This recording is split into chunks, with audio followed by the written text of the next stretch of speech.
popular candidate, especially in a geographic area where you can beat Duterte, which is National Capital Region, and gain more, or in Luzon, where Rojas was kind of weak. But the premise was the Liberal Party can deliver their machine. They just need to neutralize the number 2 in the polls, or number 1 in Luzon, which is the biggest voting bloc. I'm quite surprised with their analysis, really. And if the president really wanted this unity, he could have defined this unity by getting the two together. Maybe because he did not say who he wanted to withdraw in whose favor. My analysis there, it's possible that he has been briefed by the Liberal Party, and this is our last card. So he came into that not also pure. So it was, maybe it's meant to be that, you lose that capacity to really build an alliance. All right. Well, let's go first to this. Voting closes in less than an hour, although as we had reported earlier, some polls that had, some precincts that had opened a little bit late could extend voting at least by 1 hour. So we look at how many positions are at stake and from where most of the votes are coming from. This is elections by the numbers. More than 18,000 national and local positions are up for grabs in today's general elections. To be exact, 18,069 national and local positions need to be filled. Let's look at the 5 candidates running for president: Vice President Jejomar Binay, veteran Senator Miriam Defensor Santiago, one of the longest-serving mayors of the country, Mayor Rodrigo Duterte, first-time Senator Grace Poe, and former DILG Secretary Mar Rojas. Each of these presidential candidates has a running mate: Senator Alan Peter Cayetano, Senator Chis Escudero, Senator Gringo Honasan, Senator Bongbong Marcos, Congresswoman Leni Robredo, and running solo, Senator Sonny Trillanes. The seats of 12 senators elected in 2010 will be filled during these elections. In the meantime, all 297 seats in the House of Representatives would have to be filled. According to the Commission on Elections, almost 54.6 million Filipinos are registered to vote. COMELEC officials are saying this is the largest number of registered voters the country has ever seen. When we break that down further, Calabarzon, or the Region 4A, has the most voters with 7.6 million. Next is the National Capital Region with 6.3 million, and then Central Luzon, or Region 3, with 6.1 million. The challenge, of course, is to make sure that registered voters go out and exercise their right to vote. You're watching CNN Philippines' extensive coverage of the Filipino votes, Election Day 2016. Stay with us. We'll be right back.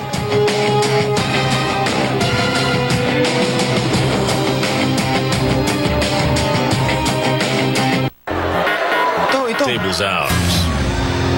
Ito na naman tayo. There's only one way to settle this.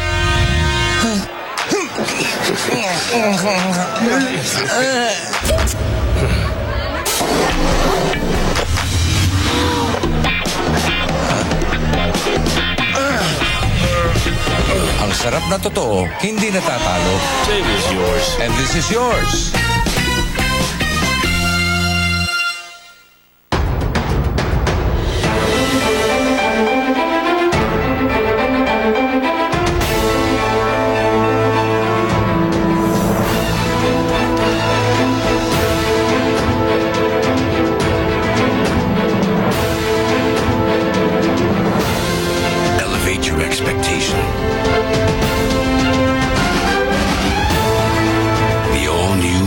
Montero Sport, engineered excitement.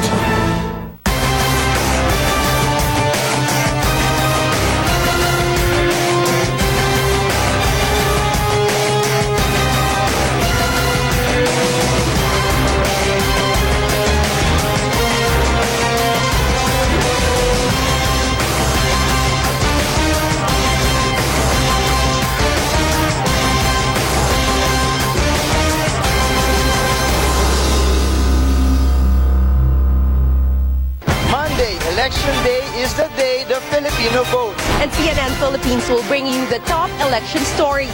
All day, all night. On air and online. From Luzon, Visayas, and Mindanao, CNN Philippines is the place to be.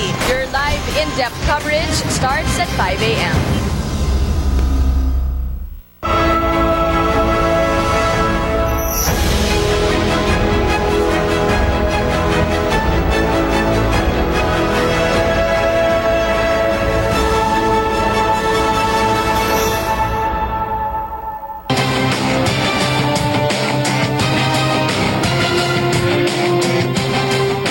Election Day 2016. I'm Pia Ontiveros. Let's get the latest from Quezon City. Rex Remitio is standing by there. Rex, what's going on?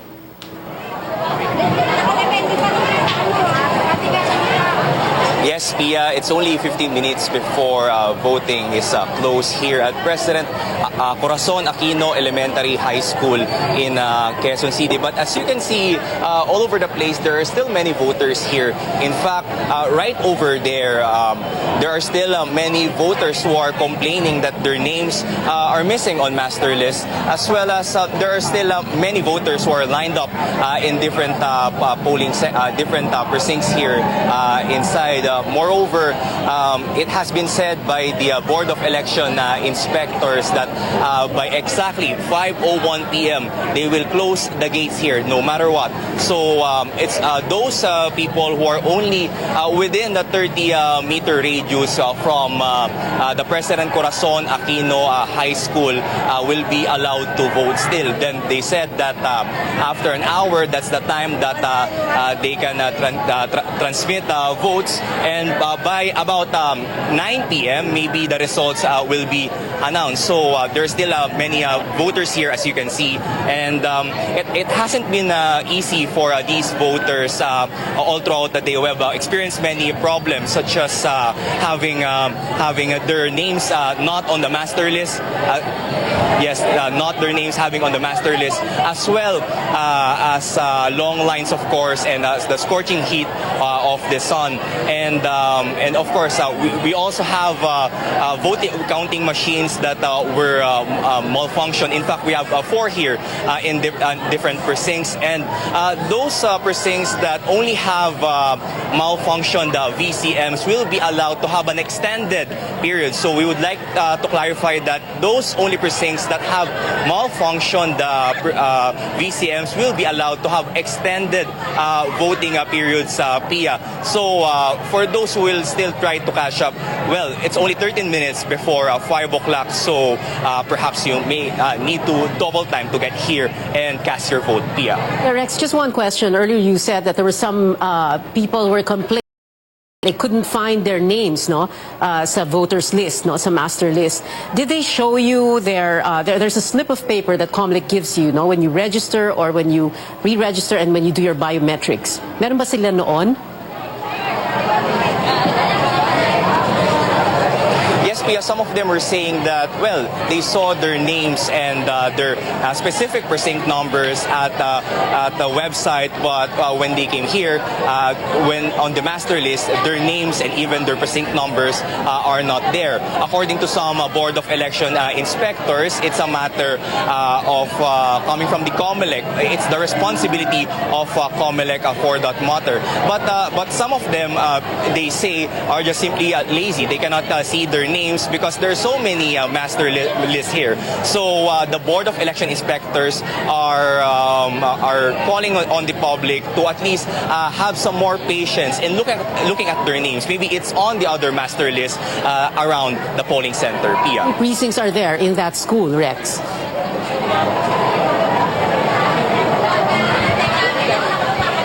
I'm sorry, Pia, can you repeat? Yeah, how many precincts are there in that school?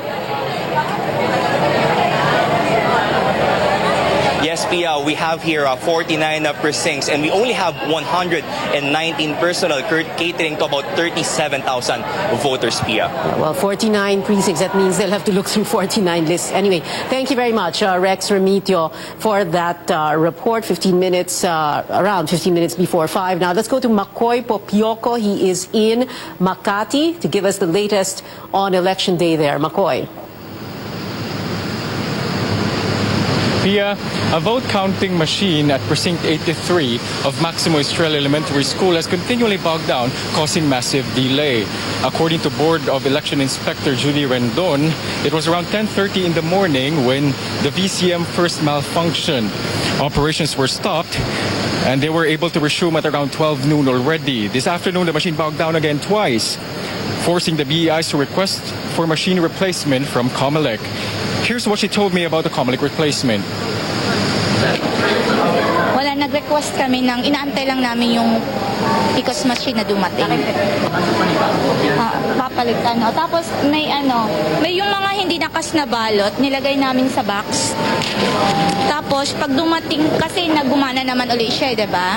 Pag dumating yung panibagong PCOS machine, doon namin siya iraran. Yun ang sabi ng COMELEC.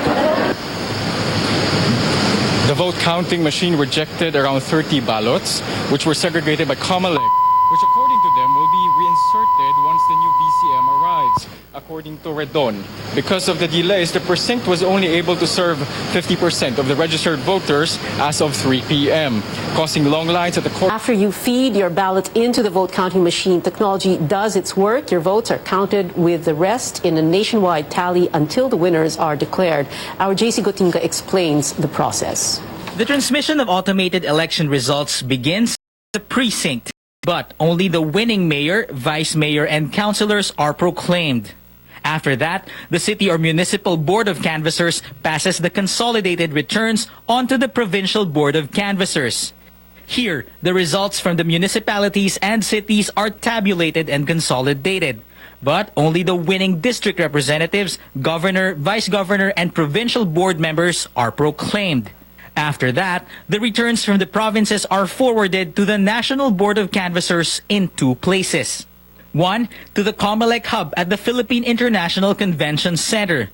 This is where the results for the senatorial and party list races are tabulated and consolidated, and the winners proclaimed. And finally, the National Board of Canvassers at the House of Representatives receives all the returns from all over the country. And here, the new president and vice president are proclaimed. JC Gotinga, CNN Philippines. We are counting down to the closing of the polls in this general elections, May 9, 2016. But some precincts were told by the COMELEC, by COMELEC Chairman Andy Bautista, will remain open. Those precincts that opened an hour late, they are allowed to stay open for just one more hour. We have 80 correspondents all throughout the country ready to deliver reports through the night. You're watching CNN Philippines' extensive coverage of the Filipino votes. Election Day 2016. Stay with us. We'll be right back.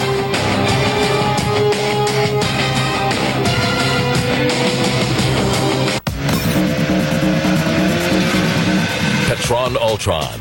Gasoline engine oil that has TS3 or thermal stress stabilizing system for high temperature control. Petron Ultron, the gasoline engine stress reliever. Nag-usap na ba kayo? Yang tatay mo, ganado dahil sa'yo. Susumikap siya dahil ayaw niyang ikaw ang mahirapan. Kausapin mo na siya. Tay, alis na po ako bukas. Miss ko po kayo. Ito anak, pampagana. Pagdarin mo sa abroad, ha? Alam niyo naman nagmana ako sa'yo. Ginebra San Miguel. Ganado sa buhay. Di ba? Ano ko yan? Pag tumama ang iba't ibang pain, dapat Alaxan FR. May pinagsamang lakas ng ibuprofen at paracetamol para ang severe headache, body pain at iba pa tumba. Alaxan FR.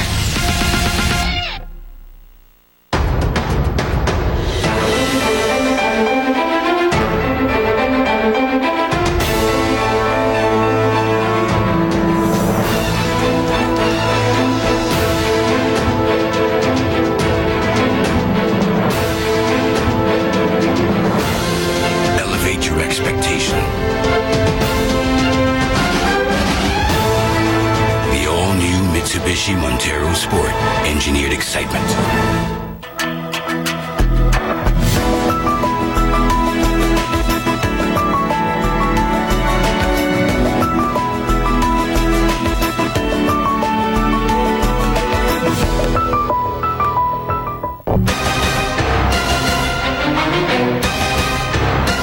The three of you all undecided up to this point.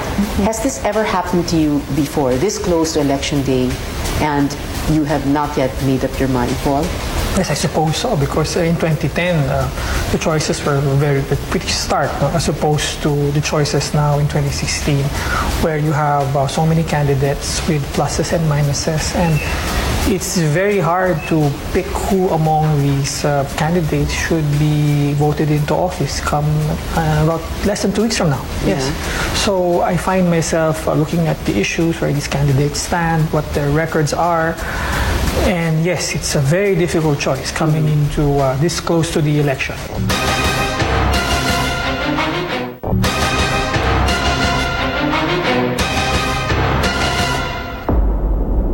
Military aircraft.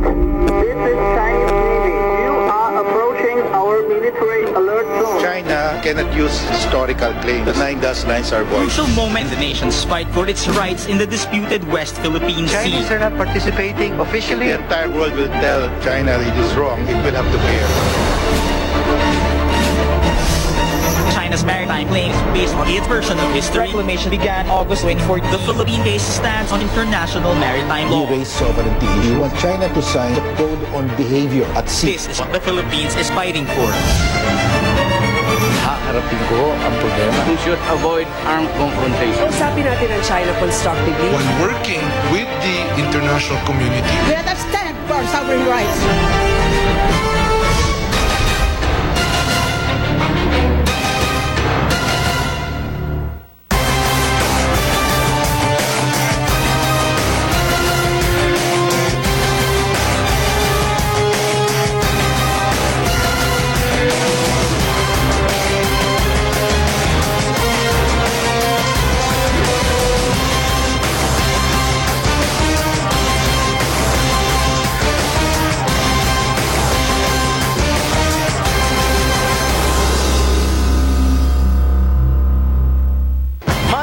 Election Day is the day the Filipino vote. And CNN Philippines will bring you the top election stories.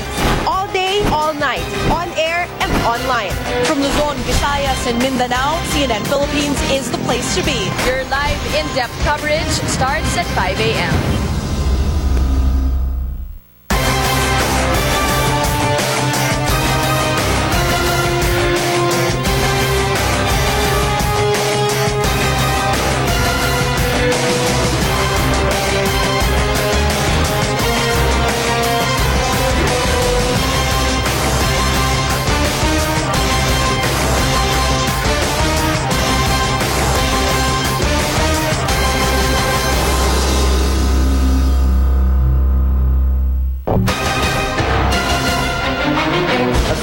What Metro Manila's tourists earn goes to transportation. There's a huge backlog in terms of mass transportation for the country. Noon pa pinaplano kung paano palawakin ang airport. Import pa sa export. it brings to underdevelopment. More than the economic cost, we all suffer from traffic. Wala tayong eskapod dyan. You know, it's not only EDSA. It's everywhere. We need to keep investing in infrastructure. Mass transport systems outside of Metro Manila. Kailangan mo natin yung PVP yun. Saan natin kukunin ang pera?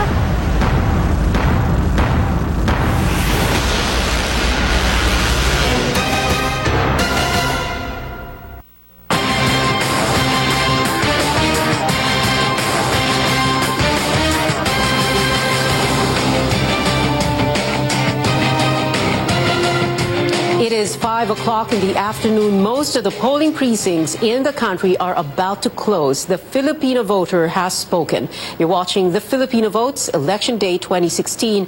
I'm Pia Ontiveros. Polls are expected to close any time now, just as we said, except for those that opened late. We have the latest from our correspondents and stringers deployed nationwide. Let's speak now to NAMFREL Director General Eric Alvia. He joins us on the phone. Good evening, Eric. Thank you very much for joining us. Yes, good evening. Well, can you give us first, Eric, an assessment so far of how things have gone today? Okay, we've been getting mixed reports, from the field, There's instances that, of course, that the conduct of elections, went without any hitch, But there are also areas where we also had problems, Especially in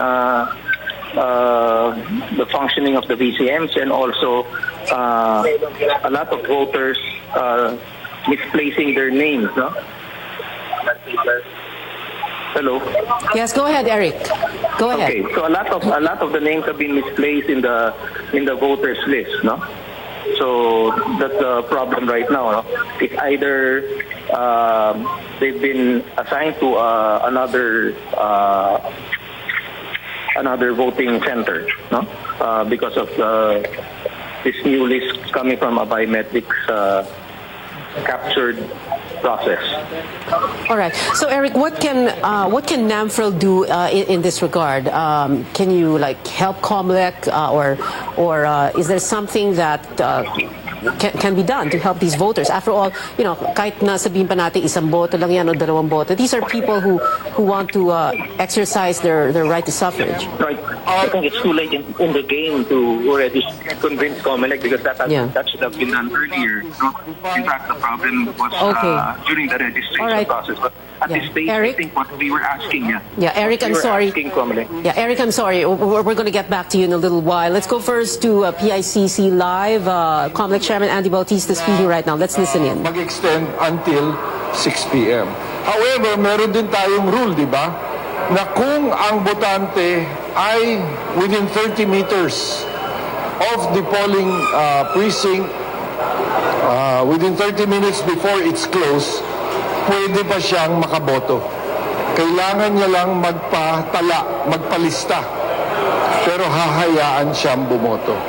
Now, that rule will also apply for those polling precincts na na-extend to 6 p.m. So you have that window within which to vote. Sandali lang. On that issue? Okay. Meron ba tayong mikropono para kay...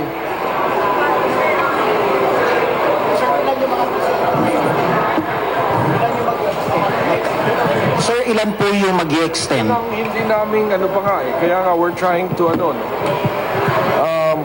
well, I can tell you that there were about 2,500 precincts that called in saying that there was a problem with the machine. But some of these problems were immediately fixed. So we don't know how many would fall under the 9 o'clock rule. Sir, pero yung mga polling centers na magko-close ng 5 p.m., does it mean na diretsyon pa rin sila ng transmission to the municipal level? That's correct. Diretsyon na sa transmission.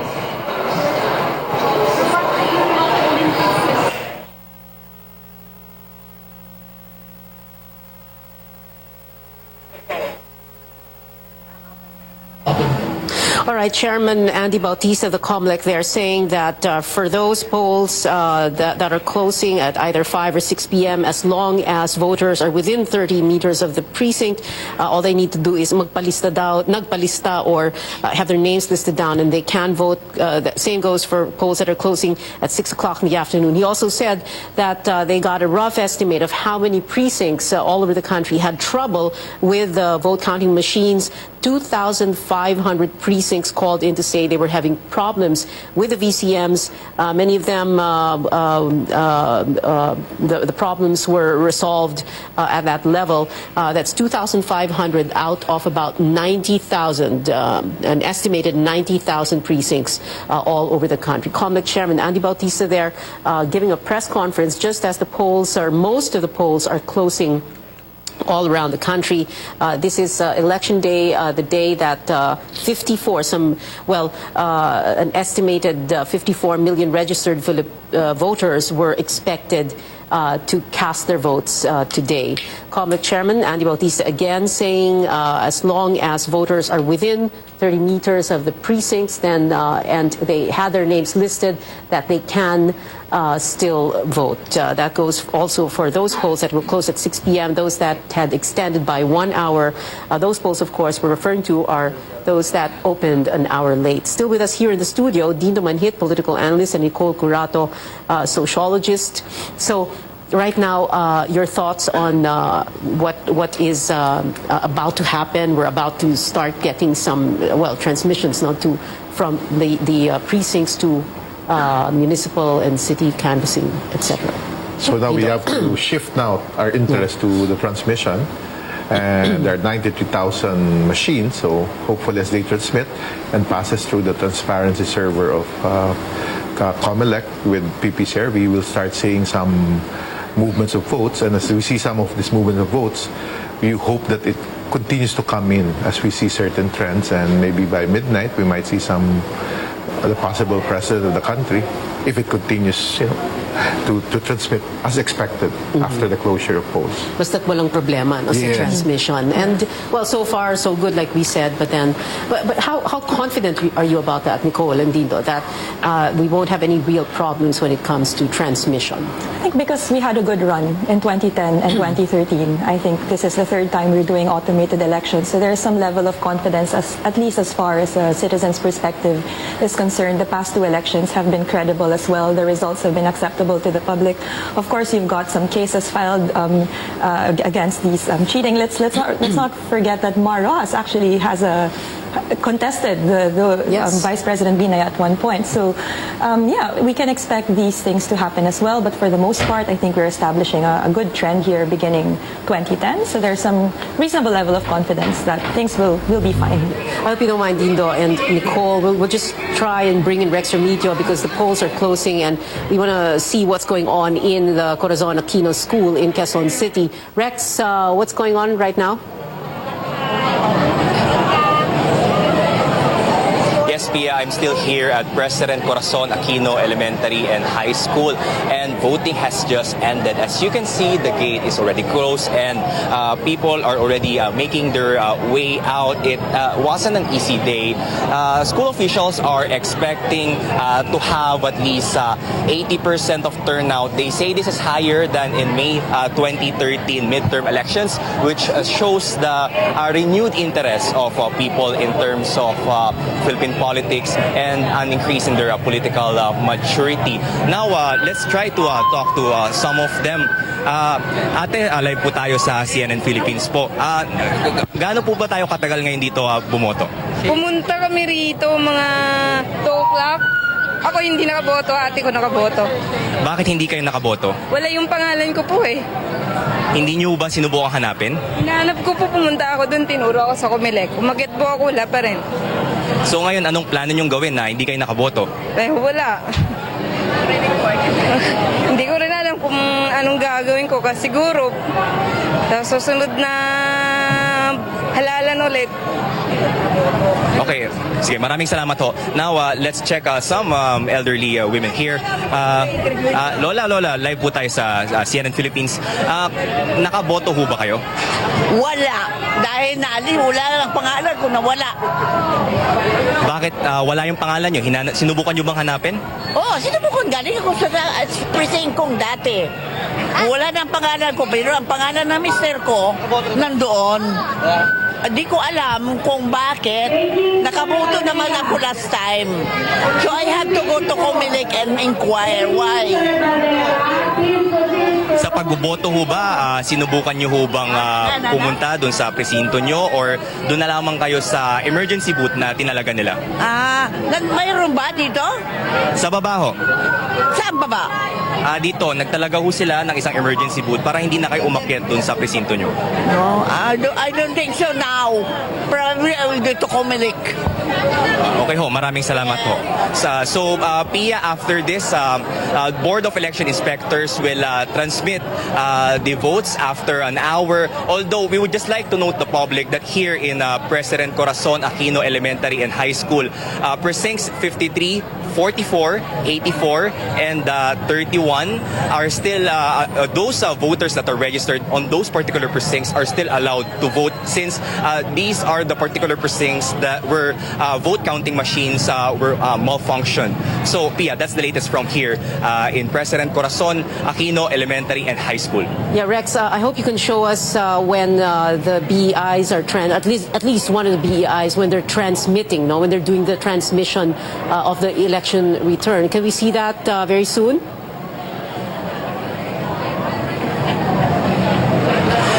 Pia, as of now, since there are still people who are here, as you can see, it's clear. And even over there are still people who are trying to verify and trying to find their names. Perhaps maybe an hour, that's the time that they will transmit the votes. But for now, they will still accommodate those who are within the 30-meter perimeter of the school, Pia. Yeah, okay. Thank you very much, Rex Remigio, reporting from the Corazon Aquino Elementary School in Quezon City.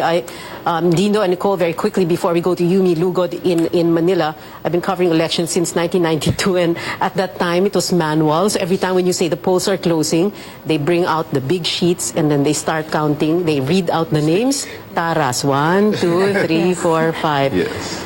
What an ang tagal na nun. What an improvement, ano? Yeah. We should give credit really to the automation law. Right. First, it killed, I believe, the wholesale cheating, whereby results of the precinct level changes when it's canvassed at the municipal level. Right, That's a very big step. Then the transmission provides us an opportunity to know our winners, national leaders, either by midnight. Right. So right. these are positive steps, not foolproof. There's still a lot of small problems, but it's so we have to move forward. So much better than manual elections. Too much noise against it. The vote buying has also changed, if I may add, because now when we talk to people on the ground, there's really no mechanism for those who bought votes to check if people really voted for who they wanted to vote for. So the general discourse now when I talk to communities would be, yeah, we'll accept the money because we think it's rightfully ours anyway, they stole it from us, but we're going to vote for people we want to vote for. So in a way it changed the calculus. Yeah, and that's why Comlec said, no, you cannot take your voters' receipts out of the precinct. Anyway, let's go to Yumi Lugod. She's reporting from Manila. Polls are closing there also. Yumi. Yes, Pia, here at Araulo National High School, voting precincts have already been closed at exactly 5 p.m. But then voters who will still arrive here at Araulo High School will not be, or who arrived here at 5 p.m. will no longer be allowed here. But according to Ms. Celia Soriano, the head of the Comlec Affairs, those voters lining up outside clustered precincts, even at 5 p.m., will still be allowed to vote. She clarifies that only those who are inside the school premises will still be allowed to vote beyond 5 p.m. They will just finish all voters here, and after that, the transmission of votes will follow. As to the assessment of the voting situation here, according to Ms. Soriano, 12 out of 17 polling precincts have experienced technical problems, but so far all these technical problems, all these glitches were fixed. Pia? Thank you. Yumi Lugod reporting live from Manila. A precinct in Hinigaran town in Negros Occidental failed to hold elections because of misdelivered ballots. Those meant for Borongan City in Eastern Samar ended up in Negros Occidental. The Air Force has airlifted the ballots to Borongan City in Eastern Samar to allow about 700 people to vote. Comlec Negros Occidental says they need a Comlec resolution to hold the polls tomorrow. Okay, we still have Dindo Manhit and Nicole Curato. Your thoughts at this moment? It is 5:16 in the afternoon. Some polls, most of the polls closing, but then there'll be a few that are open till 6 p.m. I think it's difficult not to compare this election to what happened in 2013. It was a very different time then, because at that time we can see that it was a referendum on the Ang Matuwid. You see a lot of the president's senatorial bets performing really well. I think only 3 candidates from UNA got a post. One of them is Nancy Binay. But now the landscape has changed a lot. Yeah. So I think that's one of the things we can start monitoring. What is the future of the Liberal Party after these elections? I think that's one of the things I will start looking at when the results come in. That will depend greatly on who wins as president, right? Yes. As well as the lineup too, and the local government, in the local government as well. But even if you have a lot of LP winning on the local level, and then you don't have them in the national. Right. Some people just leave the party and then make new realignments depending on the president. The reality of our weak party system, which is a story of LP also, majority of their support now or their so-called coalition really comes from the coalition of Gloria Macapagal-Arroyo. So it's a reality of our weak party system, and we might be seeing that again if somebody who's not an LP wins the presidency. So we have to watch those things out. But again, one thing that we have to look into also is the rise of a populist protest candidate. If he makes it based on polls, then that will make us rethink really that people are willing to risk it on this kind of person. And for me, it's plain and simple frustration if it happens. Well, when you say we have a weak political party system, does a strong one mean that we only have a two-party system and we have, well, like primaries in the U.S., for example, Could so that be, we can in a presidential system that we have, maybe a two-party system works, so you can at least get a majority or at least a runoff to really elect somebody who's a majority. But what I speak of as weak is really we build parties around personalities, and that is for me is wrong, because you really create a very exclusive political system that is limited to a few political families, a few populist personalities, excluding the rest of society that can really evolve into possible leaders, building from university student leaders, community leaders. We don't have that process. All right, let's go to Paolo Del Rosario for our social media update. Paolo, what can you tell us right now? Pia, we have more data right now from Facebook and Twitter. Well, this data from Facebook is from 2:30 p.m. to 3:30 p.m. And as you can see here, the most talked about, most discussed presidential candidate is still Davao City Mayor Rodrigo Duterte. Now, that doesn't necessarily mean that the discussions are either favorable or unfavorable. This just aggregates all the discussion about this presidential candidate. Now, coming in second is Liberal Party bet Mar Rojas, and followed by independent candidate Grace Poe. Now we go on to the vice presidents, and this is still the same. It's still the same as what we reported a while ago, the 11 a.m. report. Senator Bongbong Marcos is ahead of the pack in terms of vice presidents, and Senator Alan Peter Cayetano coming in second.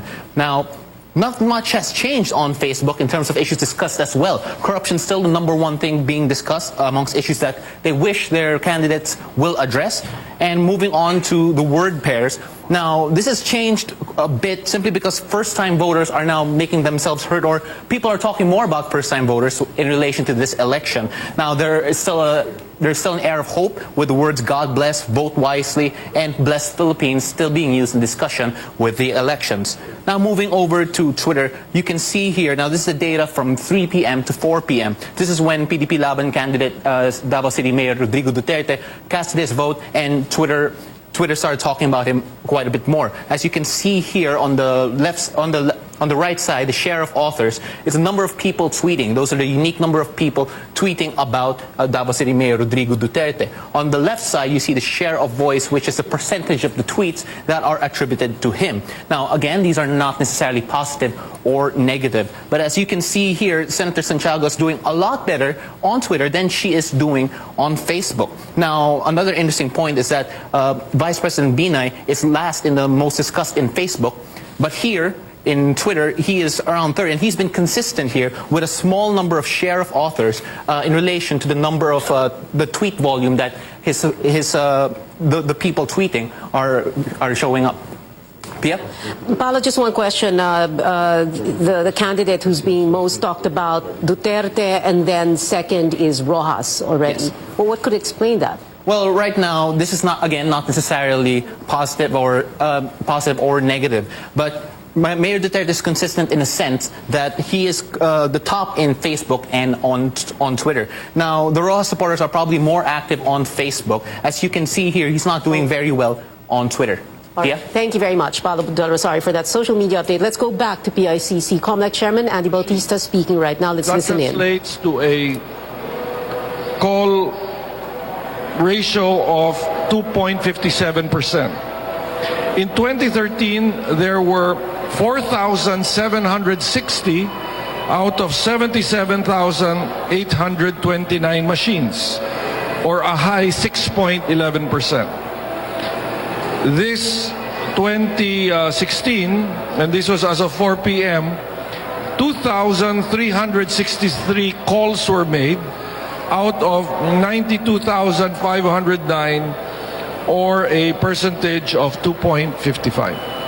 So again, you could see that it is much lower than that of 2013, almost similar to that of 2010. That's it. turnout at the moment, we're not able to provide yet. Sir, may areas na po na declared na failure of elections. Wala pa. Okay, there have been reports, for example, that in Cordoba, Cebu, wherein the ballots that were sent there were the wrong ballots. And I know that we want to know now how that is going to impact the elections.